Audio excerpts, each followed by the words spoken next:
नमस्कार मेरे प्यारे भाइयों, मैं हूं अनुज और आप सुन रहे हैं हॉरर कहानी, वो भी मेरी जुबानी। दोस्तों, आज का हॉरर पॉडकास्ट एक शख्स की है जिनका नाम रोहन है। तो चलिए अब यह कहानी रोहन जी के नजरिए से सुनते हैं। लेकिन कहानी शुरू करने से पहले मैं आपसे कहना चाहता हूं कि अगर आप इस चैनल पर पहली बार आए हैं तो चैनल को सब्सक्राइब जरूर करें, ताकि आप भी हमारी इस फैमिली का हिस्सा बन सकें और आने वाली वीडियोस आप तक आसानी से पहुंच जाएं। दोस्तों, आप में से जितने भी लोग यह कहानी सुन रहे हैं, उन सब से मेरी एक रिक्वेस्ट है कि कहानी सुनने के साथ साथ वीडियो को लाइक भी जरूर करें और आप लोग हाइप पॉइंट भेजकर अपना सपोर्ट जरूर भेजें, ताकि मुझे भी यह एहसास हो सके कि मेरी मेहनत आपको पसंद आ रही है। आपका एक लाइक मुझे और भी बेहतरीन कहानियां लाने का हौसला देता है। तो अब ज्यादा समय नहीं लेते हैं, चलिए कहानी की शुरुआत करते हैं। दोस्तों, मेरा नाम रोहन है और मैं दिल्ली के पास गुड़गांव की एक मल्टीनेशनल कंपनी में काम करता हूं। मेरी जिंदगी भी ज्यादातर लोगों जैसी ही है, सुबह 9 बजे ऑफिस जाना और शाम को थक हार कर घर लौटना। लेकिन मुझ में एक जुनून है और वो है घूमने फिरने का। नई नई जगहों पर जाना, नई चीजों को देखना मुझे बहुत पसंद है। खासकर अपने दोस्तों के साथ रोड ट्रिप पर जाने का मजा ही कुछ और होता है। मेरे 4 जिगरी दोस्त हैं, साहिल, विक्की, मोहित और तरुण। हम पांचों कॉलेज के दिनों से ही साथ हैं और हमारी दोस्ती बहुत गहरी है। हम सब अपनी अपनी जॉब में सेट हो गए थे, लेकिन हमने एक नियम बनाया था कि साल में एक बार हम सब मिलकर कहीं ना कहीं घूमने जरूर जाएंगे। इस बार हम लोगों ने राजस्थान जाने का फैसला किया। हमारा प्लान था कि हम साहिल की गाड़ी से जैसलमेर तक जाएंगे। हम सब ने अपने अपने ऑफिस से 1 हफ्ते की छुट्टियां भी ले ली थी। मैं इस ट्रिप के लिए बहुत ज्यादा उत्साहित था, क्योंकि मैंने राजस्थान के रेगिस्तान और पुराने किलों के बारे में बहुत कुछ सुन रखा था। आखिरकार वो दिन आ ही गया जिसका हम बेसब्री से इंतजार कर रहे थे। हम सुबह सुबह ही गुड़गांव से निकल पड़े। साहिल गाड़ी चला रहा था, विक्की अपनी मजाकिया बातों से सबको हंसा रहा था और हम सब जोर जोर से गाने गाते हुए जा रहे थे। सब कुछ बहुत बढ़िया चल रहा था। शाम होते होते हम राजस्थान की सीमा में दाखिल हो चुके थे। हाईवे बहुत शानदार था और गाड़ी मक्खन की तरह चल रही थी। मोहित, जो हम सब में थोड़ा समझदार था, उसने कहा कि हमें रात होने से पहले किसी बड़े शहर जैसे जयपुर या अजमेर में रुक जाना चाहिए। लेकिन हम सब उस वक्त जोश में थे। साहिल ने कहा, अरे नहीं यार, रात में गाड़ी चलाने का मजा ही अलग है। हम रात भर गाड़ी चलाएंगे और सुबह तक जैसलमेर के पास पहुंच जाएंगे। हम सब मोहित को छोड़कर उसकी बात से सहमत हो गए। शायद यह हमारी जिंदगी की सबसे बड़ी गलती होने वाली थी। दोस्तों, रात के करीब 1 या 1:30 बज रहे होंगे। हम एक ऐसे हाईवे पर पहुंच चुके थे जो बिल्कुल सुनसान था। दूर दूर तक न कोई दूसरी गाड़ी नजर आ रही थी और न ही कहीं कोई रोशनी। बस हमारी गाड़ी की हेडलाइट्स ही उस घने अंधेरे को चीर रही थी। तभी अचानक हमारी गाड़ी को एक जोर का झटका लगा। कुछ आवाज आई और गाड़ी हाईवे के बीच में ही बंद पड़ गई। साहिल ने गाड़ी को दोबारा स्टार्ट करने की बहुत कोशिश की, लेकिन गाड़ी टस से मस नहीं हुई। हम पांचों घबराकर गाड़ी से नीचे उतरे। साहिल ने बोनट खोलकर देखा, पर उसे कुछ भी समझ नहीं आया। हम बुरी तरह से उस सुनसान सड़क पर फंस चुके थे। चारों तरफ इतना घना अंधेरा था कि कुछ सूझ नहीं रहा था। हम सब ने अपने अपने मोबाइल निकालकर देखे, लेकिन किसी के भी फोन में नेटवर्क नहीं आ रहा था कि हम किसी को मदद के लिए बुला सकें। वो मंजर आज भी जब मैं याद करता हूं तो मेरी हालत खराब हो जाती है। हम सब बहुत परेशान थे कि इस वीरान सड़क पर हम पूरी रात कैसे गुजारेंगे। अभी हमें वहां फंसे हुए आधा घंटा ही बीता होगा कि हमें सड़क पर कुछ दूरी पर अपनी ही तरफ कोई आता हुआ दिखाई दिया। पहले तो हम सब डर गए, लेकिन जब वो साया थोड़ा और करीब आया तो हमने देखा कि वो एक लड़की थी। इतनी रात को एक अकेली लड़की को उस सुनसान सड़क पर देखकर हम सब हैरान रह गए। उसने पारंपरिक राजस्थानी कपड़े यानी घाघरा चोली पहनी हुई थी और सिर पर दुपट्टा ओढ़ रखा था। वो हमारे पास आकर रुकी। हम सब चुपचाप उसे ही देख रहे थे। विक्की ने हिम्मत करके उससे पूछा, जी आप यहाँ अकेली क्या कर रही हैं? हमारी गाड़ी खराब हो गई है, क्या आसपास कोई मदद मिल सकती है? कोई मैकेनिक या कोई गांव? उस लड़की ने बहुत ही शांत और धीमी आवाज में जवाब दिया। उसने कहा, हाँ, यहाँ से थोड़ी ही दूर पर मेरा गांव है, वहां आपको मदद मिल जाएगी। हमारे गांव में एक मैकेनिक रहता है जो आपकी गाड़ी ठीक कर सकता है। उसकी बात सुनकर हम सबकी जान में जान आई। हमने एक दूसरे की तरफ देखा। तरुण ने पूछा, लेकिन हम वहां तक पहुंचेंगे कैसे? गांव कितनी दूर है? लड़की ने सड़क से नीचे एक तरफ इशारा करते हुए कहा, गांव तक जाने का रास्ता यहां से कटता है। वो एक कच्चा रास्ता है, इसलिए हमें पैदल ही चलना होगा। ज्यादा दूर नहीं है, बस 20-25 मिनट लगेंगे। हम सब राजी हो गए। हमें लगा कि गाड़ी के पास रुकने से अच्छा है कि किसी गांव में चलकर मदद मांगी जाए। हम सब ने गाड़ी को वहीं सड़क किनारे अच्छे से लॉक किया, अपने बैग उठाए और उस लड़की के पीछे पीछे चल पड़े। वो लड़की हमें हाईवे से नीचे एक कच्चे रास्ते पर ले गई। वो रास्ता बहुत अजीब था। दोनों तरफ सिर्फ कंटीली झाड़ियां उगी हुई थी और रास्ता इतना संकरा था कि हम एक एक करके ही चल पा रहे थे। वो लड़की बहुत तेजी से आगे बढ़ रही थी, जैसे उसे उस रास्ते की आदत हो। हम लोग लगभग दौड़ते हुए उसके पीछे चल रहे थे। मुझे थोड़ा अजीब लगना शुरू हो गया था। मैंने नोटिस किया कि वो लड़की एक बार भी पीछे मुड़कर नहीं देख रही थी, बस चुपचाप आगे बढ़ती जा रही थी। करीब 20 मिनट तक उस अंधेरे और डरावने रास्ते पर चलने के बाद हमें कुछ घरों की परछाइयां दिखाई दी। हम एक गांव में पहुंच चुके थे, लेकिन दोस्तों, उस गांव में पहुंचकर मैं ठिठक गया। मेरे कदम वहीं रुक गए। पूरे गांव में मौत जैसा सन्नाटा पसरा हुआ था। एक भी घर में जरा सी भी रोशनी नहीं जल रही थी। हवा भी जैसे रुक गई थी। ऐसा लग रहा था जैसे यहां सालों से कोई इंसान आया ही ना हो। वो लड़की एक बड़े से दिखने वाले टूटे फूटे घर के सामने रुकी। उसने उस घर की तरफ इशारा किया और कहा, तुम लोग यहां इंतजार करो, मैं मैकेनिक को बुलाकर लाती हूं। इतना कहकर वो लड़की हमारे देखते ही देखते बगल की एक अंधेरी गली में मुड़ी और हमारी आंखों से ओझल हो गई। हम पांचों दोस्त उस वीरान घर के सामने खड़े थे। हमें बहुत अजीब लग रहा था। मोहित ने घबराई हुई आवाज में कहा, रोहन, मुझे यह जगह बिल्कुल भी ठीक नहीं लग रही है। उस गांव की हवा में कुछ ऐसा था जिसने हम सबको अंदर तक डरा दिया था। हम यह समझ नहीं पा रहे थे कि हम आखिर किस जगह पर आ गए हैं और वो लड़की वापस आएगी भी या नहीं। दोस्तों, हम पांचों दोस्त उस अंधेरी वीरान गली के मुहाने पर खड़े थे जहां वो लड़की गायब हुई थी। वक्त गुजरता जा रहा था, लेकिन न तो वो लड़की वापस आई और न ही कोई मैकेनिक। उस गांव की खामोशी अब हमें डराने लगी थी। हमारे कानों में सन्नाटे की आवाज गूंज रही थी।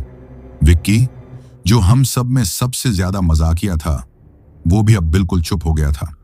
उसके चेहरे पर भी डर साफ नजर आ रहा था। साहिल ने अपनी घड़ी देखी और कहा, यार 15 मिनट हो गए हैं, वो अब तक वापस क्यों नहीं आई? तरुण ने घबराई हुई आवाज में कहा, मुझे लगता है वो लड़की हमसे मजाक कर रही थी। यहां कोई नहीं रहता, तुम लोग देखो तो सारे घर टूटे पड़े हैं। मोहित, जो पहले से ही इस जगह को लेकर परेशान था, बोला, मैंने कहा था ना, ये जगह ठीक नहीं है। हमें वापस हाईवे पर चलना चाहिए। हम गाड़ी में ही सुबह का इंतजार कर लेंगे। मैं भी मोहित की बात से सहमत था, लेकिन मेरे दिल में एक अजीब सी बेचैनी थी। मैं सोच रहा था कि अगर वो लड़की सच में मदद लेने गई हो और हम चले गए तो ठीक नहीं होगा, पर साथ ही इस वीरान गांव में एक पल और रुकना मुझे सही नहीं लग रहा था। हम सब एक अजीब सी कश्मकश में थे। हम लोग वापस मुड़ने का फैसला कर ही रहे थे कि तभी मेरी नजर उस गली के अंदर थोड़ी दूरी पर गई। मुझे लगा जैसे किसी घर की खिड़की से किसी ने हमें झांक कर देखा हो। वो बस एक पल के लिए था, लेकिन मुझे पक्का यकीन था कि वो वही लड़की थी। मैंने तुरंत अपने दोस्तों से कहा, रुको, वो रही। मैंने उसे अभी उस घर में देखा। सब लोग मेरी बताई हुई दिशा में देखने लगे। विक्की ने कहा, कहां? मुझे तो कुछ नहीं दिख रहा। मैंने कहा, नहीं यार, मैं सच कह रहा हूं, वो इसी गली में आगे वाले एक घर में है। चलो चलकर देखते हैं। अब मेरे अंदर न जाने कहां से हिम्मत आ गई थी। मैं उस लड़की के बारे में जानना चाहता था, या शायद उस वीरान गांव का राज मुझे अपनी तरफ खींच रहा था। मेरे दोस्त पहले तो झिझके, लेकिन जब मैंने उस गली की तरफ कदम बढ़ाए तो वो भी मेरे पीछे पीछे आ गए। आखिरकार हम एक दूसरे को इस डरावनी जगह पर अकेला नहीं छोड़ सकते थे। हम अपने अपने मोबाइल की फ्लैशलाइट जलाकर उस संकरी और अंधेरी गली में आगे बढ़े। दोनों तरफ टूटे फूटे घर थे, जिनकी छतें गिर चुकी थीं और दीवारों पर बड़ी बड़ी झाड़ियां उग आई थीं। उस जगह को देखकर ही लग रहा था जैसे यहां बरसों से कोई नहीं रहता। थोड़ा आगे जाने पर हमें वो घर दिखाई दिया जिसका जिक्र मैंने किया था। वो घर बाकी घरों के मुकाबले थोड़ी बेहतर हालत में था, हालांकि वो भी वीरान ही लग रहा था। उस घर का दरवाजा थोड़ा सा खुला हुआ था। हम सब दरवाजे के बाहर रुक गए। मोहित ने फिर से कहा, रोहन, रहने दे यार, किसी के घर में ऐसे घुसना ठीक नहीं है। मैंने कहा, दरवाजा खुला है, शायद वो लड़की हमें अंदर ही बुला रही हो। हम बस मैकेनिक के बारे में पूछकर वापस आ जाएंगे। मैंने हिम्मत करके दरवाजे को हल्का सा धक्का दिया। दरवाजा एक अजीब सी आवाज करता हुआ पूरा खुल गया। हम सब एक एक करके उस घर के अंदर दाखिल हुए। अंदर बहुत ज्यादा अंधेरा था। घर की खस्ता हालत हो चुकी थी। दीवारों पर काफी गहरी दरारें हमें नजर आ रही थीं। जगह जगह मकड़ी के जाले लगे हुए दिख रहे थे। ऐसा लग रहा था जैसे यह घर भी सालों से बंद पड़ा हो। हमने आवाज लगाई, कोई है? मैडम, आप यहीं हैं क्या? लेकिन हमारी आवाज उस खाली घर में गूंज कर रह गई। कोई जवाब नहीं आया। घर के अंदर एक और कमरा था। मैंने उस कमरे की तरफ कदम बढ़ाए। मेरे दोस्त भी मेरे ठीक पीछे थे। अब जैसे ही हम लोग दूसरे कमरे के दरवाजे पर पहुंचे, हमें बहुत ही भयानक बदबू आने लगी। वो बदबू इतनी गंदी थी कि एक पल के लिए मेरा दम घुटने लगा। हम सब ने अपने अपने नाक पर हाथ रख लिया। तरुण ने कहा, यह कैसी सड़ी हुई गंध है, चलो यहां से बाहर चलते हैं। लेकिन मैं रुक गया। मैं जानना चाहता था कि यह बदबू कहां से आ रही है। मैंने अपने मोबाइल की फ्लैशलाइट को उस कमरे के अंदर चारों तरफ घुमाया। दोस्तों, जैसे ही मेरे मोबाइल की फ्लैशलाइट की रोशनी उस पूरे कमरे में पड़ी जो हम पांचों ने देखा, उसे देखकर हमारी आंखें फटी की फटी रह गईं। हम सब डर के मारे थर थर कांपने लग गए। वो नजारा इतना भयानक था कि मैं आपको बता भी नहीं सकता। उस पूरे कमरे की छत से इंसानी धड़ लटके हुए थे। हाँ दोस्तों, लगभग 10-12 लाशें उस छत से लटकी हुई हमें नजर आ रही थीं। उन सभी लाशों की खाल पूरी तरह से निकली हुई थी और किसी का भी सर धड़ से जुड़ा हुआ नहीं था। उस कमरे का फर्श पूरी तरह से खून से सना हुआ था। हम पांचों की डर के मारे घिघी बंद गई थी। हम हिल भी नहीं पा रहे थे। हम अपनी मौत को अपने सामने देख रहे थे। तभी साहिल, जो मेरे बगल में खड़ा था, उसकी नजर छत पर एक कोने में गई। उसने कांपते हुए हाथ से ऊपर की तरफ इशारा किया। अब जैसे ही हम सब ने उसके इशारे को देखकर ऊपर की तरफ देखा, हमारे तो होश ही उड़ गए। उस छत पर एक भयानक दिखने वाली औरत किसी छिपकली की तरह चिपकी हुई थी। उसके बाल बहुत लंबे थे और वो हमें ही घूर रही थी। ये वही औरत थी जिसे हम वो लड़की समझ रहे थे। अब कुछ ही पल में वो औरत रेंगना बंद कर देती है और हमें देखकर घूराने लगती है। हम समझ गए थे कि अब यह हम पर हमला करने वाली है। हम सब बुरी तरह से उस कमरे में फंस चुके थे। दोस्तों, हम पांचों दोस्त उस भयानक मंजर को देखकर जैसे जिंदा लाश बन गए थे। हमारी हिलने की हिम्मत भी नहीं हो रही थी। वो औरत या जो भी वो बला थी, अभी भी छत से चिपकी हुई हमें घूर रही थी और उसके घुर्राने की आवाज उस पूरे कमरे में गूंज रही थी। हम सब जानते थे कि अगर हम एक पल भी और वहां रुके तो हमारा हश्र भी उन लटकी हुई लाशों जैसा ही होगा। तभी उस औरत ने एक जोर की चीख मारी जो इतनी भयानक थी कि हमारे कान सुन्न पड़ गए। उस चीख के साथ ही वो बहुत तेजी से छत पर रेंगती हुई हमारी तरफ बढ़ी। बस उसका वो चीखना था कि हम सब के अंदर जैसे बिजली दौड़ गई। हम सब एक साथ भागो चिल्लाते हुए पीछे की तरफ पलटे, उसी दरवाजे की तरफ जिससे हम अंदर आए थे। साहिल सबसे आगे था।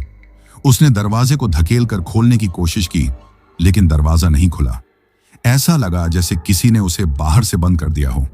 हम सब बारी बारी से दरवाजे पर जोर जोर से हाथ पैर मारने लगे, लेकिन वो दरवाजा टस से मस नहीं हुआ। पीछे से उस चुड़ैल के रेंगने की आवाज और करीब आती जा रही थी। हम सब बुरी तरह से डर गए थे। हमें लग रहा था कि बस आज हमारी जिंदगी का आखिरी दिन है। तभी मोहित की नजर उस कमरे में एक खिड़की पर पड़ी जो टूटी हुई थी। उस खिड़की में शीशे नहीं थे, बस एक खाली चौखट थी। मोहित ने चिल्लाकर कहा, वो खिड़की, वहां से कूदो। हम सबको बचने का एक ही रास्ता नजर आ रहा था। विक्की सबसे पहले उस खिड़की की तरफ लपका और बिना कुछ सोचे समझे उससे बाहर कूद गया। उसके पीछे पीछे तरुण और साहिल भी कूद गए। अब मैं और मोहित ही बचे थे। वो चुड़ैल लगभग हमारे ऊपर पहुंच ही चुकी थी। मैंने मोहित को धक्का देते हुए कहा, तू कूद जल्दी। मोहित खिड़की से बाहर कूदा और आखिर में मैंने भी अपनी पूरी जान लगाकर उस खिड़की से बाहर की तरफ छलांग लगा दी। हम पांचों उस घर के बाहर जमीन पर गिरे पड़े थे। हमें छोटी मोटी चोटें भी आई थीं, लेकिन उस वक्त हमें किसी दर्द का एहसास नहीं हो रहा था। हम बस हाँफ रहे थे। किसी तरह हमारी जान उस मौत के कमरे से बच गई थी। अभी हम उठने की कोशिश कर ही रहे थे कि तभी हमें उस घर के अंदर से, उसी खिड़की से किसी के जोर जोर से हंसने की आवाज सुनाई दी। वो उसी चुड़ैल की हंसी थी।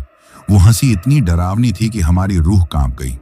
हम समझ गए थे कि हम अभी भी उस खतरे से बाहर नहीं निकले हैं। हम अभी भी उसी भूतिया गांव में थे। साहिल ने फुसफुसाते हुए कहा, उठो, यहां से भागो, जल्दी। हम सब उठे और जिस गली से आए थे उसकी उल्टी दिशा में भागने लगे। हम उस घर से बस दूर जाना चाहते थे। हम नहीं जानते थे कि हम कहां जा रहे हैं, बस भाग रहे थे। भागते भागते हम गांव के एक खुले हिस्से में पहुंच गए, जो शायद उस गांव का चौक स्क्वायर रहा होगा। हम सब एक टूटी हुई दीवार के पीछे छिप गए ताकि किसी को हम दिखाई न दें। हम सब बुरी तरह से हाँफ रहे थे और डर के मारे कांप रहे थे। दोस्तों, हम उस दीवार के पीछे छुपे हुए थे और हमें कुछ भी समझ नहीं आ रहा था कि हम क्या करें। तभी हमें बहुत ज्यादा लोगों की धीमी धीमी आवाजें सुनाई देने लगी। ऐसा महसूस हो रहा था जैसे काफी लोग हमारे इर्द गिर्द हैं और आपस में बातें कर रहे हैं। यह बहुत अजीब था क्योंकि यह गांव तो पूरी तरह से वीरान था। मैंने डरते डरते उस टूटी दीवार के ऊपर से झांककर उस चौक की तरफ देखा। दोस्तों, जो मैंने देखा उसके बाद मेरी हिम्मत ने पूरी तरह से जवाब दे दिया। उस चौक में जहां हम थोड़ी देर पहले वीराना देख रहे थे, वहां अब काफी तादाद में आदमी, औरतें और बच्चे बैठे हुए थे। लेकिन वो कोई आम इंसान नहीं थे। वो सब परछाइयों जैसे लग रहे थे, धुंधले और अजीब से। उन सबको देखकर ऐसा लग रहा था जैसे वहां किसी दावत की तैयारी की जा रही हो, क्योंकि उनमें से कुछ के सामने बड़े बड़े बर्तन दिख रहे थे और उन बर्तनों में से धुआं निकल रहा था। वो सब प्रेत थे। वो पूरा गांव प्रेतों से भरा हुआ था। मैं वापस दीवार के पीछे छिप गया। मैंने कांपते हुए अपने दोस्तों को बताया। मोहित ने मेरी बात सुनकर कहा, मैंने कहा था ना, वो लड़की हमें यहां फंसाने लाई थी। ये पूरा गांव एक जाल है। मेरी आंखों में आंसू आ गए थे। ये सब मेरी ही गलती थी। अगर मैं उस लड़की के पीछे जाने की जिद न करता तो आज हम सब यहां मौत के मुंह में न फंसे होते। हमें पता चल चुका था कि हम यहां से जिंदा वापस नहीं जा सकते। पीछे की तरफ वो चुड़ैल थी और आगे की तरफ ये पूरा प्रेतों का जमावड़ा। हम चारों तरफ से घिर चुके थे। दोस्तों, हम सब उस टूटी हुई दीवार के पीछे दुबके हुए थे और हमारी हिम्मत पूरी तरह से जवाब दे चुकी थी। मेरी आंखों के सामने बस वो लटकी हुई लाशें और वो छत से चिपकी चुड़ैल घूम रही थी। और अब हमारे सामने वो पूरा गांव प्रेतों से भरा हुआ था। हम बुरी तरह से फंस चुके थे। विक्की, जो डर के मारे कांप रहा था, उसने एक बार फिर हिम्मत करके दीवार के ऊपर से झांका। वो कुछ सेकंड तक उन प्रेतों को घूरता रहा और फिर तेजी से नीचे बैठ गया। उसका चेहरा सफेद पड़ गया था। उसने कांपती हुई आवाज में कहा, भाई, वो जो बर्तन हैं जिनमें से धुआं निकल रहा है, उनके नीचे कोई आग नहीं जल रही है। उसकी ये बात सुनकर हम सबके होश उड़ गए। बिना आग के वो बड़े बड़े बर्तन उबल रहे थे। ये बात साफ थी कि यह सब कुछ अलौकिक था और हम किसी बहुत बड़ी मुसीबत में थे। मैं तो लगभग रोने ही वाला था। मैंने कहा, यह सब मेरी गलती है। मुझे उस लड़की के पीछे नहीं आना चाहिए था। अब हम यहां से कभी जिंदा वापस नहीं जा पाएंगे। तभी मोहित, जो अब तक चुपचाप बैठा सब कुछ सोच रहा था, उसने मेरी बात काटी। उसकी आवाज में डर तो था, लेकिन एक हिम्मत भी थी।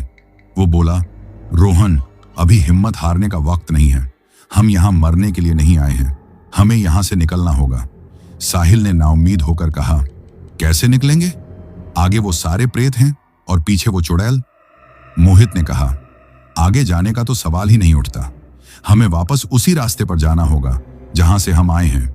हमें उस चुड़ैल के घर के पास से होकर ही भागना होगा। यह सुनकर हम सब डर गए। वापस उस घर के पास जाना मतलब अपनी मौत को दावत देना था। लेकिन मोहित ने अपनी बात जारी रखी। उसने कहा, मेरी बात ध्यान से सुनो।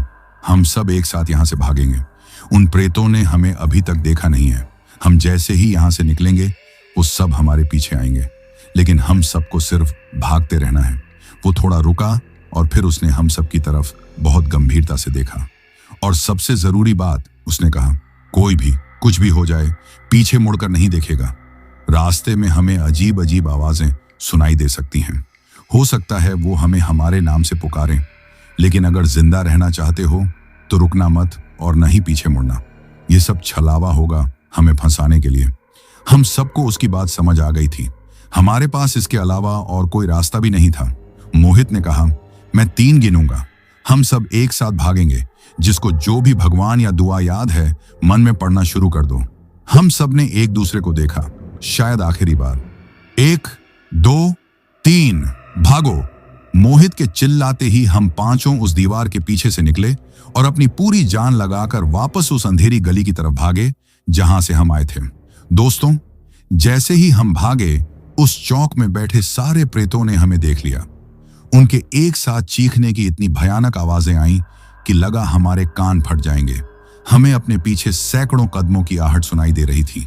ऐसा लग रहा था जैसे पूरा गांव हमारे पीछे भाग रहा हो। हम भागते भागते वापस उस चुड़ैल वाले घर के पास पहुंच गए।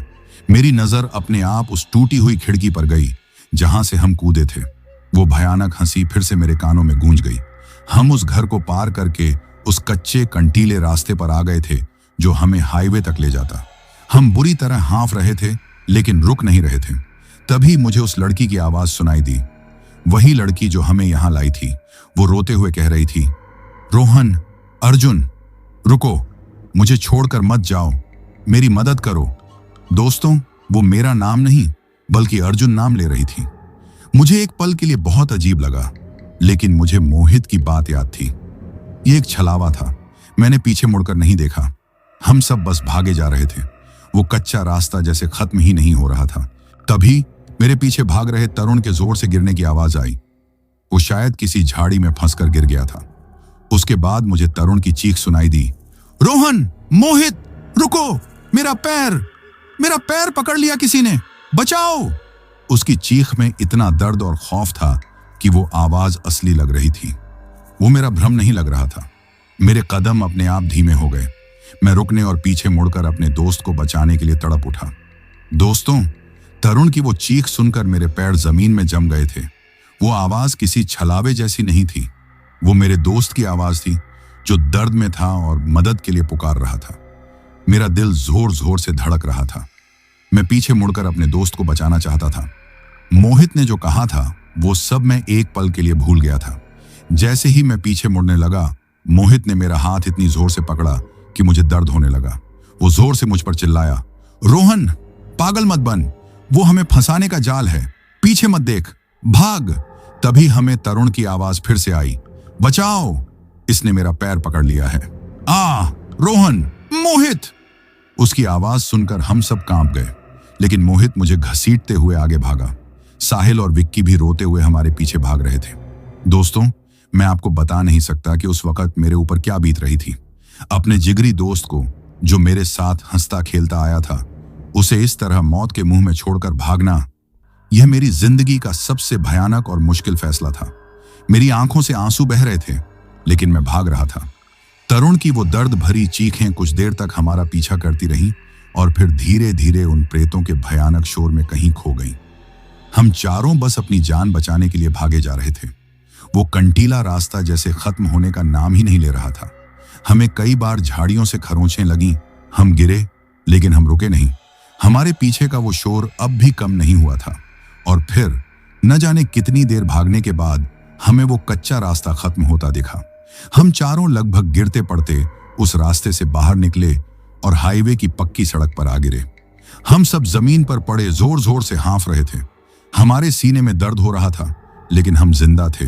हम उस खौफनाक गांव से बाहर आ गए थे। कुछ देर तक हम वहीं सड़क पर पड़े रहे। जब हमारी सांसें थोड़ी काबू में आईं तो हम उठे। मोहित ने हम सबको देखा। मैं, साहिल, विक्की और मोहित। विक्की ने कांपती हुई आवाज में पूछा, तरुण कहाँ है? हम सबने उस अंधेरे रास्ते की तरफ देखा जहां से हम अभी अभी निकले थे। वहां सिर्फ घना अंधेरा था। मोहित का चेहरा डर से सफेद पड़ गया था। वो धीमी आवाज में बोला, वो आवाज छलावा नहीं थी, वो सच में फंस गया था। ये सुनते ही हम सब टूट गए। साहिल जोर जोर से रोने लगा। हम उसे वहीं छोड़ आए, हम उसे उन शैतानों के बीच छोड़ आए। मैं तो कुछ बोल ही नहीं पा रहा था। ये सब मेरी जिद की वजह से हुआ था। अगर मैं उस लड़की के पीछे जाने की जिद न करता तो आज तरुण हमारे साथ होता। मैं अपने दोस्त का कातिल था। साहिल गुस्से में मेरी तरफ बढ़ा। ये सब तेरी वजह से हुआ है रोहन, तू ही हमें उस गांव में ले गया था। इससे पहले कि वो कुछ और कहता, मोहित ने उसे पकड़ लिया। साहिल, ये वक्त लड़ने का नहीं है। हम यहां अभी भी सुरक्षित नहीं हैं। मोहित की बात सही थी। हम हाईवे पर तो थे, लेकिन हमारी गाड़ी अभी भी खराब थी। हम अभी भी उस भूतिया गांव के ठीक बाहर खड़े थे। तभी विक्की, जो अब तक हमारी गाड़ी को घूर रहा था, उसने डरते हुए कहा, भाई हम सब ने गाड़ी को लॉक किया था ना। हम सब ने हाँ में सिर हिलाया। विक्की ने गाड़ी की तरफ इशारा करते हुए कहा, तो फिर ड्राइवर के पीछे वाली सीट का दरवाजा खुला कैसे है? हम सब ने देखा, गाड़ी का एक दरवाजा सच में थोड़ा सा खुला हुआ था। दोस्तों, हम चारों उस खौफनाक गांव से, उस कच्चे रास्ते से बाहर निकलकर वापस हाईवे पर आ चुके थे। हम अपनी गाड़ी के पास खड़े थे, वही गाड़ी जो हमें यहां इस मुसीबत में फंसा कर गई थी। लेकिन उस वक्त उस गाड़ी के पास होना ही हमें दुनिया की सबसे सुरक्षित जगह लग रहा था। हम सब हाँफ रहे थे, किसी के मुंह से एक शब्द नहीं निकल रहा था। हम जिंदा थे। तरुण को खोने का गम बहुत ज्यादा था, लेकिन उस वक्त जो सबसे बड़ी सच्चाई थी वो यह थी कि हम उस जहन्नुम से बाहर आ गए थे। जल्दी जल्दी गाड़ी में बैठो, मोहित ने हाँफते हुए कहा। यहां एक पल भी रुकना ठीक नहीं है। हम सब जल्दी से अपनी अपनी सीट की तरफ बढ़े। साहिल ने अपनी जेब से चाबी निकाली और कांपते हाथों से दरवाजा खोलने की कोशिश की, लेकिन तभी विक्की, जो मेरे बगल में खड़ा था, वो जैसे जम गया। वो बस सामने गाड़ी को घूर रहा था। क्या हुआ? मैंने उससे पूछा। चल अंदर बैठ। विक्की ने कोई जवाब नहीं दिया। उसने बस अपनी कांपती हुई उंगली से गाड़ी के एक दरवाजे की तरफ इशारा किया। वो दरवाजा, वो बस इतना ही बोल पाया। दोस्तों, विक्की की वो बात सुनकर हम चारों जैसे जम गए। हमारी नजरें उस थोड़े से खुले हुए दरवाजे पर टिकी थीं। ड्राइवर के ठीक पीछे वाली सीट का दरवाजा, जहां मैं बैठता था, वो थोड़ा सा खुला हुआ था। ये देखकर मेरे रोंगटे खड़े हो गए। हम सब जानते थे कि हमने गाड़ी को अच्छी तरह से लॉक किया था। मुझे याद था, उस लड़की के पीछे जाने से पहले साहिल ने 2 बार रिमोट से गाड़ी को लॉक किया था और हमने वो आवाज भी सुनी थी। फिर यह दरवाजा, यह अपने आप कैसे खुल सकता था? चारों तरफ वही मौत जैसा सन्नाटा था। हाईवे पूरा सुनसान था, दूर दूर तक कोई नहीं था। हम सब डर के मारे कांप रहे थे। हम गाड़ी से कुछ कदम दूर ही रुक गए। अब किसी की हिम्मत नहीं हो रही थी कि वो गाड़ी के पास जाए। साहिल ने घबराई हुई आवाज में कहा, उसके अंदर कुछ है। वो उस गांव से बाहर आ गए हैं। वो हमारा पीछा करके यहां तक आ गए हैं। साहिल की बात सुनकर विक्की तो जैसे रोने ही वाला था। नहीं, ऐसा मत बोल भाई। हम बच गए हैं।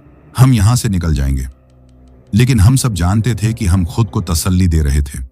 मैं जानता था कि हम सब एक ही बात सोच रहे थे। क्या उस गाड़ी के अंदर वो चुड़ैल बैठी हमारा इंतजार कर रही थी, या तरुण की लाश? ये ख्याल आते ही मेरी हालत खराब हो गई। मैं थर थर कांपने लग गया था। हमें देखना होगा, मोहित ने कहा।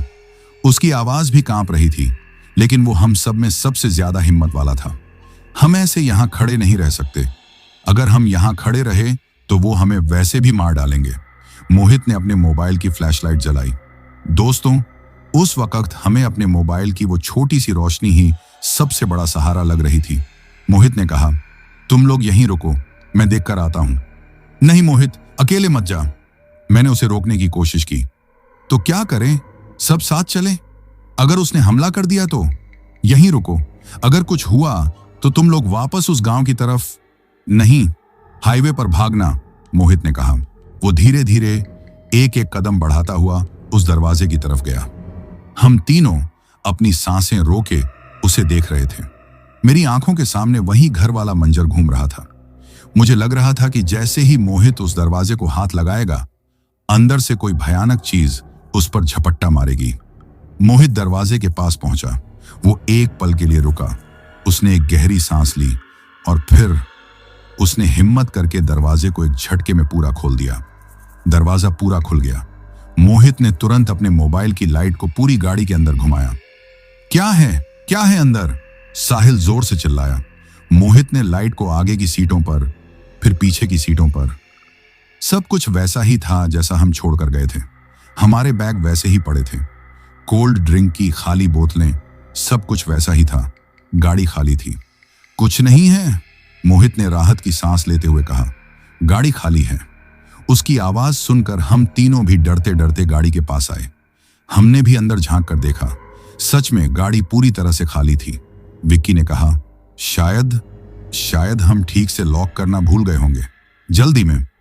हाँ, यही हुआ होगा, साहिल ने भी उसकी बात का साथ दिया। लेकिन दोस्तों, हम सब जानते थे कि यह सच नहीं था। हम सब जानते थे कि साहिल ने गाड़ी लॉक की थी, पर उस वक्त इस झूठ को मान लेने में ही हमारी भलाई थी। हम सब बस वहां से निकलना चाहते थे। जो भी है जल्दी बैठो, मोहित ने कहा। हम सब अपनी अपनी सीटों पर बैठने ही वाले थे कि तभी मोहित की नजर पीछे की सीट पर जमीन पर पड़ी, जहां पैर रखते हैं वहां पर। वो कुछ देर उस चीज को घूरता रहा। वो एकदम से चुप हो गया था। क्या हुआ मोहित? मैंने पूछा। अब क्या देख रहा है? मोहित ने कोई जवाब नहीं दिया। वो बस उस चीज को घूरता रहा जो जमीन पर पड़ी थी। फिर वो नीचे झुका। उसने जमीन से कुछ उठाया। उसके हाथ कांप रहे थे। दोस्तों, जब उसने वो चीज हमें दिखाई तो हमारे पैरों तले जमीन खिसक गई। वो तरुण का चश्मा था। वही चश्मा जो तरुण हमेशा पहने रहता था। वही चश्मा जिसके बिना उसे कुछ साफ नहीं दिखता था। वो यहां गाड़ी के अंदर जमीन पर पड़ा था। ये कैसे हो सकता था? वो तो गांव में जब वो गिरा था, जब उन प्रेतों ने उसे पकड़ा था, वो तो वहां।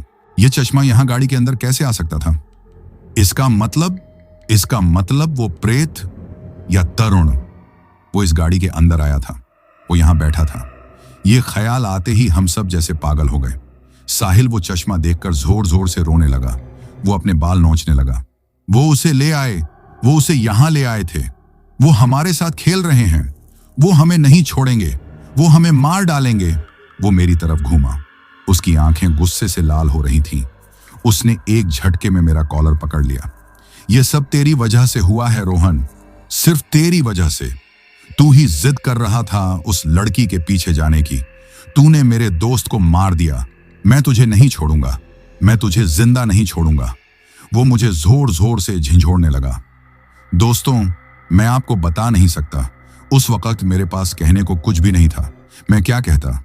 वो सच कह रहा था। अगर मैं उस लड़की की खूबसूरती के पीछे पागल ना होता, अगर मैं जिद ना करता, तो आज तरुण हमारे साथ होता। मैं अपने दोस्त का कातिल था। साहिल, छोड़ उसे। मोहित ने हम दोनों को जबरदस्ती अलग किया। पागल हो गया है क्या? ये लड़ने का वक्त नहीं है। हम अभी भी उस गांव के बाहर खड़े हैं। वो हमें देख रहे होंगे। मोहित की बात सुनकर साहिल को जैसे होश आया। उसने मुझे एक आखिरी नफरत भरी नजर से देखा और फिर भागकर ड्राइवर सीट पर बैठ गया। हम भी जल्दी जल्दी गाड़ी में बैठ गए। मैं और विक्की पीछे बैठे, मोहित आगे साहिल के साथ। साहिल ने कांपते हाथों से चाबी लगाई और उसे घुमाया, लेकिन गाड़ी स्टार्ट नहीं हुई। उसने फिर से कोशिश की। कुछ नहीं हुआ। बस एक खामोशी थी, वही खामोशी जो उस गांव में थी। स्टार्ट हो जा, प्लीज स्टार्ट हो जा, वो रोते हुए बड़बड़ा रहा था। वो बार बार चाबी घुमा रहा था, लेकिन गाड़ी में कोई हरकत नहीं हो रही थी।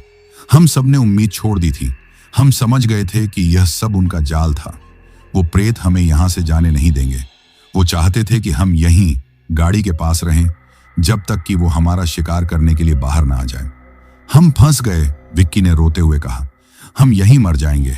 साहिल ने गुस्से में अपनी पूरी ताकत से अपना सिर स्टीयरिंग व्हील पर दे मारा। और तभी दोस्तों, जैसे कोई मजाक हुआ हो, गाड़ी की हेडलाइट्स अपने आप जल उठी और इंजन की आवाज आई। गाड़ी अपने आप स्टार्ट हो गई। हम सब कुछ सेकंड तक हैरानी से उस आवाज को सुनते रहे। हम सब जम गए थे। यह कैसे हो सकता था? मोहित जोर से चिल्लाया, सोचो मत, यह हमारा आखिरी मौका है। साहिल, गाड़ी भगा, जल्दी बैठो। मैं, विक्की और मोहित, हम तीनों जो अभी अभी गाड़ी से बाहर निकले थे, फटाफट गाड़ी में घुस गए और दरवाजे बंद कर लिए। साहिल ने बिना एक पल गंवाए गियर डाला और गाड़ी का एक्सीलेटर पूरा दबा दिया। गाड़ी के टायर जमीन पर घूमे और वो बहुत तेजी से आगे बढ़ी। साहिल ने गाड़ी को पूरी रफ्तार से हाईवे पर भगा दिया। हम सब खामोश थे। गाड़ी हाईवे पर दौड़ रही थी। मैंने पीछे मुड़कर देखा। वो कच्चा रास्ता, वो अंधेरा, सब पीछे छूट रहा था। हमने उस भूतिया गांव को, उस कच्चे रास्ते को मीलों पीछे छोड़ दिया था। गाड़ी के अंदर कोई कुछ नहीं बोल रहा था। हम सब रो रहे थे, तरुण के लिए, हमारे साथ जो हुआ उसके लिए, लेकिन हम जिंदा थे। मैं पीछे वाली खिड़की से उस घने अंधेरे को देख रहा था जो अब हमसे दूर जा रहा था। मेरे दिल को थोड़ी तसल्ली हुई। मुझे लगा जैसे हम उस बुरे सपने से बच निकले हैं। लेकिन दोस्तों, शायद मैं बहुत गलत था। गाड़ी में बहुत ज्यादा खामोशी थी। हम में से कोई कुछ नहीं बोल रहा था। बस इंजन की आवाज और हमारे सांस लेने की आवाज आ रही थी। साहिल अब भी गाड़ी को 120 से ऊपर की रफ्तार पर भगा रहा था। मुझे अचानक फिर से वही ठंड महसूस होने लगी, वही ठंड जो मुझे गाड़ी के बाहर महसूस हुई थी। मैंने देखा एसी तो बंद था, और फिर मुझे वही सड़ी हुई घिनौनी बदबू आई, वही बदबू जो उस घर के अंदर उन लाशों के पास से आ रही थी। तभी विक्की, जो मेरे बगल में बैठा था और आंखें बंद किए हुए था, उसने बहुत ही कांपती हुई दबी हुई आवाज में कहा, रोहन। मैंने उसकी तरफ देखा। उसका चेहरा डर से बिल्कुल सफेद पड़ गया था। वो कांपना बंद हो गया था, वो पत्थर बन गया था, और वो सामने डैशबोर्ड के ऊपर लगे शीशे रियर व्यू मिरर में देख रहा था। मैंने पूछा, क्या हुआ, क्या देख रहा है? उसने अपनी कांपती हुई उंगली से शीशे की तरफ इशारा किया और बस धीरे से कहा, शीशे में देख। दोस्तों, मेरा दिल जोरों से धड़कने लगा। मेरी हिम्मत नहीं हो रही थी कि मैं उस शीशे में देखूं, लेकिन मैं खुद को रोक नहीं पाया। मैंने हिम्मत करके धीरे धीरे अपनी नजरें उठाईं और उस शीशे में देखा। शीशे में हमें 5 लोग दिखाई दे रहे थे। मैं, विक्की, साहिल, मोहित, और हमारे बीच में पीछे की सीट पर, ठीक मेरे और विक्की के बीच में, तरुण बैठा हुआ मुस्कुरा रहा था। दोस्तों, मेरी आंखें उस शीशे पर जमी हुई थीं। मैं हिल नहीं पा रहा था। मेरी सांसें जैसे रुक गई थीं। वो तरुण ही था। वो हमारे बीच में पीछे वाली सीट पर बैठा था, ठीक वैसे ही जैसे वो ट्रिप की शुरुआत में बैठा था। लेकिन वो तरुण नहीं था। उसकी वो मुस्कान किसी इंसान की नहीं थी। वो बहुत चौड़ी थी। उसके होंठ जैसे कानों तक खींचे जा रहे थे, और उसकी आंखें बिल्कुल खाली और काली थीं। उनमें कोई जिंदगी नहीं थी, बस एक अंधेरा था। उसकी गर्दन, जो शायद उन प्रेतों ने तोड़ दी थी, वो एक अजीब से एंगल पर लटकी हुई थी। वो सड़ी हुई बदबू अब बहुत तेज हो गई थी। गाड़ी के अंदर की ठंड इतनी बढ़ गई थी कि हमारे मुंह से भाप निकल रही थी। मेरे बगल में बैठा विक्की कांप रहा था। वो कुछ बोलना चाहता था, लेकिन उसकी आवाज तक नहीं निकल रही थी।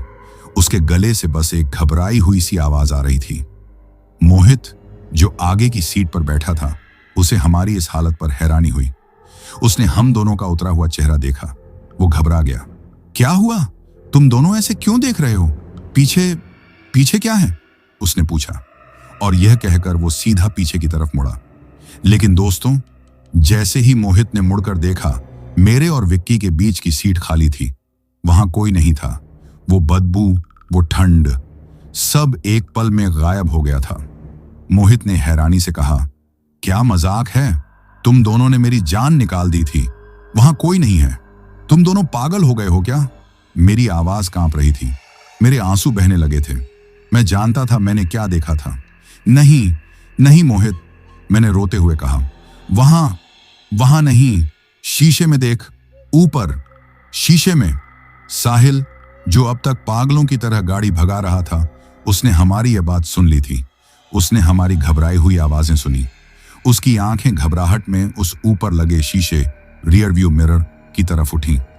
दोस्तों, जिस पल साहिल की नजर उस शीशे पर पड़ी, वो जोर से चीख पड़ा। एक ऐसी चीख जिसमें सिर्फ खौफ था, सिर्फ दर्द था। वो तरुण को देख सकता था। हम सब उसे शीशे में देख सकते थे। वो अभी भी वहीं बैठा था, हमें घूर रहा था और मुस्कुरा रहा था। गाड़ी हाईवे पर बुरी तरह से लहरा गई। साहिल पागलों की तरह स्टीयरिंग व्हील को झटकने लगा। वो चीख रहा था, नहीं, ये झूठ है। निकलो, मेरी गाड़ी से बाहर निकलो, चले जाओ। और तभी हम सब ने वो आवाज सुनी। वो तरुण की आवाज थी, लेकिन वो आवाज किसी के मुंह से नहीं आ रही थी। वो आवाज जैसे गाड़ी के अंदर हर तरफ से, हमारे दिमाग के अंदर से आ रही थी। एक ठंडी बेजान सी फुसफुसाहट। कहां जाओगे दोस्तों? हम सब डर के मारे जम गए। हम हिल भी नहीं पा रहे थे। मुझे वहां अकेला छोड़ आए, उस आवाज ने फिर कहा। साहिल जोर जोर से रो रहा था। वो गाड़ी चलाते चलाते ही अपने हाथ पीछे की तरफ झटक रहा था, जैसे वो उस चीज को मारकर भगाना चाहता हो जो वहां थी ही नहीं। माफ कर दे भाई, माफ कर दे, हमें जाने दे प्लीज, साहिल चीख रहा था। मोहित सामने से चिल्लाया, साहिल होश में आ, सामने देख। साहिल, गाड़ी रोक, तू हमें मार डालेगा, सामने देख। लेकिन साहिल अब किसी की नहीं सुन रहा था। वो पूरी तरह से अपने होश खो चुका था। वो बस स्टीयरिंग व्हील को पकड़े रो रहा था और पीछे हाथ झटक रहा था। तभी वो आवाज फिर से आई और इस बार वो आवाज सिर्फ साहिल से बात कर रही थी। तुम मुझे बचा सकते थे साहिल। तुमने मेरी चीख सुनी थी, तुम सब ने सुनी थी, पर तुम भाग गए। बस इतना सुनना था कि साहिल का बचा खुचा काबू भी खत्म हो गया। वो समझ गया था कि यह प्रेत उसे जिंदा नहीं छोड़ेंगे। वो दोनों हाथों से अपने कान पीटते हुए जोर से चिल्लाया, चुप हो जाओ, चुप हो जाओ, मैंने कुछ नहीं सुना, मुझे कुछ नहीं सुनना। उसने अपने दोनों हाथ गाड़ी के स्टीयरिंग व्हील से हटा लिए थे। गाड़ी उस वक्त 120 से भी ज्यादा की रफ्तार पर थी। मोहित यह देखकर घबरा गया। वो समझ गया था कि अब क्या होने वाला है। उसने साहिल को धक्का देकर खुद स्टीयरिंग व्हील को पकड़ने की कोशिश की। साहिल नहीं, मोहित जोर से चिल्लाया, लेकिन गाड़ी उस वक्त बहुत तेज रफ्तार में थी। जैसे ही गाड़ी से साहिल का हाथ हटा और मोहित ने उसे पकड़ने की कोशिश की, गाड़ी का संतुलन पूरी तरह से बिगड़ गया। गाड़ी हाईवे से उतरी, सड़क के किनारे लगी लोहे की रेलिंग की तरफ बढ़ी। मुझे बस मोहित की आखिरी चीख सुनाई दी। गाड़ी ने उस रेलिंग को किसी कागज की तरह तोड़ दिया और नीचे हाईवे के किनारे बनी गहरी खाई की तरफ पलट गई। मुझे बस कांच टूटने की जोरदार आवाज सुनाई दी, धातु के मुड़ने की चीख। दुनिया मेरी आंखों के सामने घूमने लगी और उसके बाद सब कुछ काला पड़ गया। दोस्तों, मुझे नहीं पता कि मैं कितनी देर बेहोश रहा। जब मेरी आंख खुली तो मेरे सिर में एक भयानक दर्द हो रहा था। हर तरफ अंधेरा था, बस टूटे हुए शीशों से थोड़ी बहुत चांदनी अंदर आ रही थी। मेरी पूरी देह टूट रही थी, जैसे मेरी हर हड्डी टूट गई हो। गाड़ी औंधी पड़ी थी। हम एक खाई में गिर गए थे। मैंने घबराकर अपने दोस्तों को पुकारने की कोशिश की। मोहित, साहिल, विक्की। मेरी आवाज बहुत मुश्किल से निकली। मैंने अपने मोबाइल को टटोलने की कोशिश की, जो शायद मेरी जेब में ही था। किस्मत से वो मिल गया। उसकी स्क्रीन टूट गई थी, लेकिन फ्लैशलाइट अभी भी काम कर रही थी। मैंने कांपते हाथों से लाइट जलाई। दोस्तों, जो मैंने देखा, काश मैं उसी बेहोशी में मर गया होता। साहिल जो गाड़ी चला रहा था, वो स्टीयरिंग व्हील से टकराकर उसका सिर, वो मंजर में बयान नहीं कर सकता। वो जा चुका था, वो मर चुका था। मैंने लाइट को विक्की की तरफ घुमाया। वो मेरे बगल में गाड़ी की छत से, जो अब नीचे थी, चिपका पड़ा था। उसकी आंखें खुली थीं, लेकिन वो खाली थी। वो भी जा चुका था। मैं रोने लगा। मेरे दो दोस्त मेरी आंखों के सामने मर चुके थे। तभी मुझे एक धीमी सी कराहने की आवाज आई, मोहित! मैंने लाइट को आगे की सीट की तरफ घुमाया। मोहित वहीं फंसा हुआ था। वो जिंदा था, लेकिन उसकी हालत बहुत खराब थी। उसके पैर शायद डैशबोर्ड में फंस गए थे। वो मुझे देखकर कुछ कहने की कोशिश कर रहा था। मैंने अपनी पूरी हिम्मत जुटाई। मेरे कंधे में बहुत दर्द था, शायद हड्डी टूट गई थी, लेकिन मैंने परवाह नहीं की। मैंने टूटी हुई खिड़की से खुद को घसीटकर बाहर निकाला। मैं गाड़ी के बाहर खाई में जमीन पर गिर गया। खाई ज्यादा गहरी नहीं थी, लेकिन पथरीली थी। मैंने वापस मोहित को आवाज दी, मोहित, हिम्मत रख, मैं तुझे निकालता हूं। मैं वापस गाड़ी के पास गया और किसी तरह मोहित को भी खींचकर बाहर निकाला। वो दर्द से चीख पड़ा। हम दोनों उस टूटी फूटी गाड़ी के पास पड़े थे। हम जिंदा थे, लेकिन बुरी तरह जख्मी थे। साहिल और विक्की, हम उन्हें खो चुके थे। तभी मोहित ने मेरी तरफ नहीं, बल्कि मुझसे थोड़ा आगे अंधेरे में देखा। उसका चेहरा डर से सफेद पड़ गया। वो फुसफुसाया, रोहन, वो देख। मैंने अपने मोबाइल की कांपती हुई लाइट को उस तरफ घुमाया जहां मोहित इशारा कर रहा था। दोस्तों, हम जिस खाई में गिरे थे, वो कोई आम खाई नहीं थी। वो खाई का रास्ता सीधे नीचे जाकर उसी भूतिया गांव की गली में खुलता था। हम भागे नहीं थे, हमें वापस लाया गया था। और उस गली के मुहाने पर वो खड़ी थी, वही लड़की, वही चुड़ैल, और उसके साथ तरुण खड़ा था, वैसे ही मुस्कुराता हुआ। हमें अपने पीछे ऊपर हाईवे की तरफ से बहुत से लोगों के कदमों की आहट सुनाई दी। मैंने ऊपर देखा। वो सारे प्रेत, वो सारी परछाइयां खाई के किनारे पर खड़ी हमें ही देख रही थी। हम चारों तरफ से घिर चुके थे। नीचे वो चुड़ैल थी और ऊपर वो प्रेत। दोस्तों, हम दोनों उस खाई में जख्मी पड़े थे। हमारे दो दोस्तों की लाशें हमसे कुछ ही कदम दूर गाड़ी के मलबे में फंसी थीं और हम चारों तरफ से घिर चुके थे। नीचे उस गांव की गली के मुहाने पर वो चुड़ैल और तरुण हमें घूर रहे थे। वो हिल नहीं रहे थे, बस खड़े थे। और ऊपर हाईवे पर जहां से हम गिरे थे, वो पूरा का पूरा गांव, वो सारे प्रेत खामोशी से खड़े हमें देख रहे थे। माहौल में एक भयानक सन्नाटा था। सिर्फ हमारी हांफने की और दर्द से कराहने की आवाज आ रही थी। मैं जानता था यह हमारा आखिरी वक्त था। हम इतनी दूर भागकर भी वापस वहीं आ गए थे। वो हमें जाने नहीं देना चाहते थे। मोहित ने मेरी तरफ देखा। उसकी आंखों में आंसू थे, लेकिन एक अजीब सी शांति भी थी, जैसे उसने मान लिया हो कि अब सब खत्म हो चुका है। उसने मेरी जख्मी बांह को पकड़ा और कहा, रोहन, तू मेरा सबसे अच्छा दोस्त है। मोहित, मैंने रोते हुए कहा, ये क्या कह रहा है? हम बच जाएंगे। नहीं, उसने मेरी बात काट दी। हम नहीं बचेंगे। और तभी ऊपर जो प्रेत खड़े थे वो हिलने लगे। वो धीरे धीरे उस खाई की ढलान से नीचे उतरने लगे और नीचे से वो चुड़ैल और तरुण भी धीरे धीरे ऊपर हमारी तरफ बढ़ने लगे। वो जाल बंद हो रहा था। मोहित, हमें कुछ करना होगा, मैं चिल्लाया। हाँ, मोहित ने कहा, तू भाग ऊपर हाईवे की तरफ। मैं इन्हें रोकता हूं। क्या? मैंने हैरानी से कहा। पागल हो गया है? मैं तुझे छोड़कर नहीं जाऊंगा। हम साथ में, कोई साथ में नहीं जाएगा, मोहित जोर से चिल्लाया। मेरे पैर टूट चुके हैं रोहन, मैं हिल भी नहीं सकता। एक को तो जिंदा रहना होगा, दुनिया को बताने के लिए कि हमारे साथ क्या हुआ। मेरी बात मान, भाग। इससे पहले कि मैं कुछ समझ पाता, मोहित ने अपनी बची खुची सारी ताकत लगाकर मुझे ऊपर हाईवे की तरफ जोर से धक्का दे दिया। भाग रोहन, और पीछे मुड़कर मत देखना, कभी मत देखना। मैं जमीन पर गिर पड़ा। जब मैंने उठकर वापस देखा तो वो सारे प्रेत खाई में नीचे उतरने लगे थे। वो चुड़ैल और तरुण, वो दोनों मोहित की तरफ बढ़ रहे थे। मोहित जमीन पर पड़ा था, लेकिन वो डरा हुआ नहीं था। उसने जमीन से एक बड़ा सा पत्थर उठा लिया था। वो उन पर चिल्ला रहा था, आओ, हिम्मत है तो आओ। मैंने मोहित की आखिरी चीख सुनी। दोस्तों, वो चीख सुनकर मैं पागल हो गया। मेरे अंदर जितनी भी जान बची थी, मैंने उसे समेटा। मेरा जख्मी कंधा बुरी तरह से दर्द कर रहा था, लेकिन मैंने परवाह नहीं की।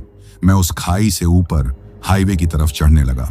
मेरे पीछे उन प्रेतों का शोर था, मोहित की चीखें थीं, तरुण का वो भयानक हंसना था। लेकिन मैंने पीछे मुड़कर नहीं देखा। मुझे मोहित का वादा याद था। वो आवाजें मेरा पीछा कर रही थीं। रुक जा रोहन, हमें छोड़कर कहां जा रहा है? हम सब अब साथ रहेंगे। वो साहिल, विक्की और तरुण, तीनों की आवाजें थीं, लेकिन मैं रुका नहीं। मैं बस चढ़ता रहा। मैं रोता हुआ, हांफता हुआ, किसी तरह घिसटता हुआ उस खाई से बाहर निकला और हाईवे की पक्की सड़क पर आकर बेहोश हो गया। जब मेरी आंख खुली तो मैं एक अस्पताल में था। सूरज की तेज रोशनी मेरी आंखों में पड़ रही थी। मुझे बाद में पता चला कि सुबह एक ट्रक ड्राइवर ने मुझे हाईवे पर टूटी हुई रेलिंग के पास बेहोश पाया था। पुलिस ने मुझसे बहुत सवाल किए। मैंने उन्हें सब कुछ सच सच बता दिया। उस गांव के बारे में, उस लड़की के बारे में, तरुण के बारे में, साहिल, विक्की और मोहित के बारे में। उन्होंने मेरी बात पर यकीन नहीं किया। उन्हें लगा कि मैं हादसे के सदमे में अपना दिमागी संतुलन खो बैठा हूं। पुलिस को उस खाई में हमारी गाड़ी का मलबा मिला। उन्हें साहिल और विक्की की लाशें भी गाड़ी से मिल गईं। लेकिन दोस्तों, उन्हें मोहित का या तरुण का कोई सुराग नहीं मिला, जैसे वो दोनों कभी उस गाड़ी में थे ही नहीं। खाई में हर जगह ढूंढा गया, लेकिन मोहित का शरीर वो कभी नहीं मिला। मैं उस हादसे में अकेला जिंदा बचा था। आज इस बात को कई साल हो गए हैं। मैं अपनी जिंदगी में वापस लौटने की बहुत कोशिश करता हूं, लेकिन वो रात मेरा पीछा नहीं छोड़ती। आज भी जब कभी मैं रात में अकेला होता हूं, मुझे तरुण की वो खाली आंखें और वो भयानक मुस्कान याद आ जाती है, और मुझे वो आवाज सुनाई देती है, कहां जाओगे दोस्तों? तो दोस्तों, ये कहानी यही खत्म हुई। अब जिन भाइयों ने अपना नाम वीडियो में कमेंट किया था, उनका नाम लेते हैं। विनोद गुरुंग भाई दुबई से, गोरखा भाई नेपाल से, मजीद भाई मालदीव से, अली भाई बंगलोर से, गोल्डी भाई पंजाब से, मुकेश गुज्जर भाई भरतपुर राजस्थान से, वीरेंद्र विराट भाई बेगमपुर हरियाणा से, भूपेन चौधरी भाई गुवाहाटी से, फुद्दी कौर भाई पंजाब से, मोहम्मद शाह भाई रोहरी सिंध पाकिस्तान से, महावीर भाई राजस्थान से, फहाद भाई पाकिस्तान से, ऐसा ताजियाना, अहमद अहयाना, आलिया हमदून और अहमद हमदून, रशीद भाई मालदीव से, अमृत गुरुंग भाई नेपाल से, अनिल चौहान भाई सिवान बिहार से, पूनम जी जमशेदपुर झारखंड से, स्नेहा जी महाराष्ट्र से, मुकेश भाई राउरकेला से, शानो जी पाटियाला से, कमल जी भाटी तारानगर से, आकाश भाई उत्तर प्रदेश से, सफीक भाई सऊदी अरब से, राजीव भाई दरभंगा बिहार से, निहारिका जी ओडिशा से, राजकुमार भाई गोरखपुर से, गणेश पाठक भाई सूरत से, अंबुज मिश्रा भाई नोएडा उत्तर प्रदेश से, आशु भाई दिल्ली से, मनीष जैन भाई दिल्ली से, सरिता जी उत्तराखंड से, विशाल भाई हरदोई से, रॉकी भाई सोनीपत हरियाणा से, जमशेद खान भाई कराची से, अफसर अली भाई मुरादाबाद से, पुसली भाई थाईलैंड से, आशुतोष त्रिपाठी भाई गोंडा से, यूएस हर्ष तिवारी भाई लोहारी, सिरसा प्रयागराज से, कबल सिंह भाई पंजाब से, किशोर भाई ग्रेटर नोएडा से, अभिषेक तिर्की भाई छत्तीसगढ़ से, जुल्फिकार भाई दिल्ली से, पन्ना राम कोलायत भाई बीकानेर राजस्थान से, अन्वेश कुमार पांडेय भाई मुंबई महाराष्ट्र से, दीपक भोईर भाई अर्जुनली गांव से, सूरज भाई मुंबई से, असलम कुरैशी भाई सऊदी अरब से, फिजा जी इस्लामाबाद पाकिस्तान से, अर्जुन भाई नेपाल से, राधे भाई उन्नाव से, संजय खान भाई इंडिया से, ओम प्रकाश भाई झारखंड से, सबीना भाई कोलकाता से, बाबू भाई उत्तराखंड से, राम छोटा भाई गोविंदपुर जमशेदपुर झारखंड से, रवि बिशनली भाई इंडिया से,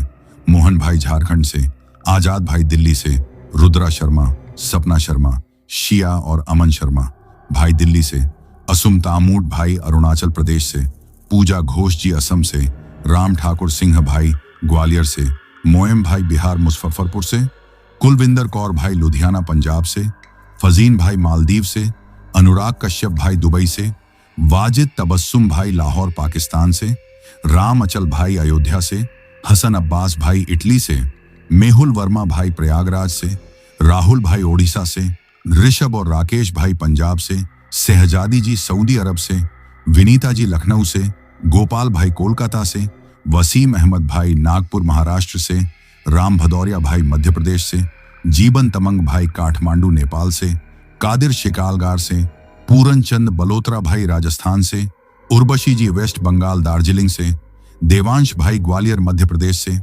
बलबिंदर सिंह भाई राजस्थान से, ओमकार सिंह भाई झारखंड से, बापूनु भाई ओडिशा से, संदीप सिंह भाई पंजाब से, योगपाल पांडेय भाई बस्ती से, संतोष कोरबा भाई छत्तीसगढ़ से, रंजीत तिवारी भाई कानपुर से, अविनाश भाई फरीदाबाद से, कमल भाई म्यांमार से, राज मालवीय भाई मध्य प्रदेश से, सरोज भाई ओडिशा से, अवनीत जानवी और मानसी जालंधर पंजाब से, पीहू छावी और जतिन भाई चंडीगढ़ से, लकी राव भाई वाराणसी से, रोहन भाई रामपुर से, सैयद मेहदी भाई सऊदी से, रामू भाई असम से, जितेंद्र सिसोदिया भाई भगवानपुर से, गणेश भाई नासिक से, बाबू मोनी जी असम गोहपुर से, इंदुपाल जी छत्तीसगढ़ से, अलीना अयान जफिराह, इम्तेज भाई डबलिन आयरलैंड से, अर्जुन छेत्री भाई असम से, निरुपमा नायक भाई ओडिशा से, जुनैद भाई मालेगांव से, अशोक भाई नासिक महाराष्ट्र से, रविंद्र भाई आगरा से, तरुणा भाई झारखंड से, अंकु भाई बलिया से, राम भाई मध्य प्रदेश से, वंदना यादव जी जबलपुर से, लता सिंह जी कर्नाटक से, मेहरुख भाई लाहौर पाकिस्तान से, नरेंद्र मानकर भाई सौसर से, मीना गुरुंग जी काठमांडू नेपाल से। और जिन भाइयों ने अपना नाम कमेंट किया है लेकिन उनका नाम वीडियो में नहीं लिया गया है, तो भाइयों आप लोग टेंशन ना ले, आप लोगों का नाम अगली वीडियो में जरूर लिया जाएगा। और अगर आप लोग भी चाहते हैं कि आपका नाम वीडियो में लिया जाए तो अपना नाम और अपने शहर का नाम वीडियो में कमेंट करें। अगर आपको यह कहानी पसंद आई हो तो वीडियो को लाइक और चैनल को सब्सक्राइब करें ताकि और भी डरावनी कहानियां आप तक पहुंच सकें। कहानी को अंत तक सुनने के लिए दिल से धन्यवाद दोस्तों। आज के लिए बस इतना ही, मिलते हैं जल्द ही कुछ नई कहानियों के साथ। तब तक के लिए अपना ध्यान रखिए।